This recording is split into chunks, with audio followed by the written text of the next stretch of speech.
All right, Christmas story part 3. In Matthew chapter 1, verse 23, Matthew quotes the verse in Isaiah where it talks about naming him Emmanuel, which means God with us. After Joseph wakes from his sleep where he had been visited in a dream by the angel, he then takes Mary and weds her, but they don't have relations until after she gives birth to her son. But they did call him Jesus. When we go back to Luke chapter 1, while Mary is still pregnant, she visits Elizabeth. And Mary stayed with her about 3 months and then returned home, which means it's likely that Mary was with Elizabeth when she gave birth to John, since she was about 6 months pregnant when Mary went to visit her.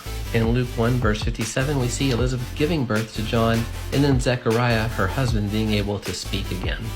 We pick up now in Luke chapter 2 with Caesar Augustus calling for a census for all the people.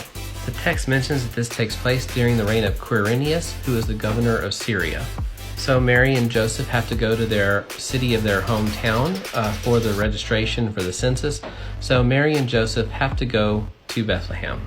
They travel while Mary is pregnant, and sometime after they arrive in Bethlehem, it comes time for her to give birth. And here's where we start having fun with the Christmas story. It says that Mary gave birth to her son in the manger, and it's because there was no room for them in the inn. So oftentimes we think about Mary and Joseph going door to door to all these hotels. People are like, hey, sorry, we're full, go somewhere else.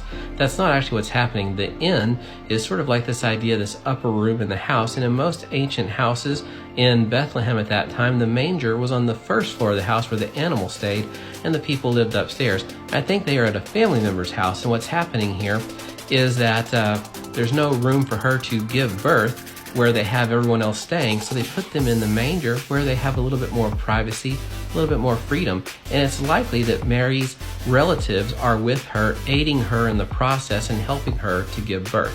This is important because we oftentimes think it's just Mary and Joseph out there, out in the outskirts of town, and it's not probably that way at all. And now seems like a good time to also talk about the age of Mary and Joseph. We don't know exactly how old they were. Many Jewish people were getting married at that time between the ages of 12 and 14, and so it's likely that Mary is probably around the age of 14 or so when she does give birth to Christ. In the first century world, many people married as teenagers. In fact, if you got into your 20s and you weren't married yet, it was kind of like, oh, you better hurry up and get this done. So Mary and Joseph have the child there in the manger, and they wrap him in swaddling clothes, and this is where you get into the whole silent night thing.